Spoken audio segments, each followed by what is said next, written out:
बार्शी सोलापूर मार्गावर संतोषनगर परिसरात मंगळवारी रात्री एक थरारक घटना घडली। बार्शी आगाराच्या बसचे MH6S 8310 याचा अचानक ब्रेक फेल होऊन अनियंत्रित झाल्याने दुभाजकाला धडकली। मात्र चालकाच्या प्रसंगावधानामुळे मोठा अनर्थ टळला। अपघातात कोणतीही जीवितहानी झाली नाही। रात्री 8च्या सुमारास बार्शीहून सोलापूरकडे येणारी ही बस संतोषनगर परिसरात पोहोचली असता अचानक ब्रेक निकामी झाले। चालकाने बस नियंत्रित करण्याचा ऑटोकाट प्रयत्न केला, तथापि बस अनियंत्रित होऊन थेट रस्त्याच्या दुभाजकावर चढली आणि तिथे उभ्या असलेल्या पुलाच्या भिंतीला धडकली। यावेळी बसचा तोल जाऊन ती समोरून येणाऱ्या एका पोलीस कर्मचाऱ्याच्या खासगी कारवर MH24BL 2268 वर कोसळली। या काळात रेल्वे प्रशासन 13 तासांचा मेगा ब्लॉक घेणार असल्याची माहिती अधिकाऱ्यांनी दिली। या ब्लॉकमुळे अनेक गाड्या रद्द किंवा शॉर्ट टर्मिनेट केल्या जातील। मात्र पूल पाडण्यापूर्वी 54 मीटर रस्त्याचे काम पूर्ण व्हावे अशी नागरिकांची जोरदार मागणी आहे। ठाकरे गटातर्फे महापालिका आयुक्त डॉ. सचिन ओंबासे यांना याबाबत निवेदन देण्यात आले आहे। गेल्या 20 वर्षापासून हा रस्ता अपूर्ण आहे, ज्यामुळे अवंतीनगर, अभिमानश्री नगर,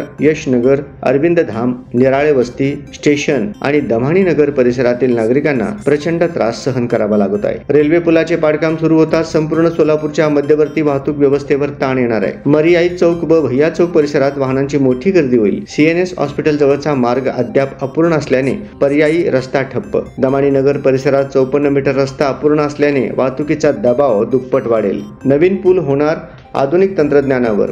राष्ट्रीय महामार्ग प्राधिकरणाकडून नवीन पूल बांधण्याचे नियोजन केले असून हायड्रोलिक ब्रेकर्स आणि कॉन्क्रीट क्रशरच्या साहाय्याने पाडकाम केले जाणार आहे। नवीन पूल अधिक मजबूत, सुरक्षित आणि आधुनिक तंत्रज्ञानावर आधारित असेल।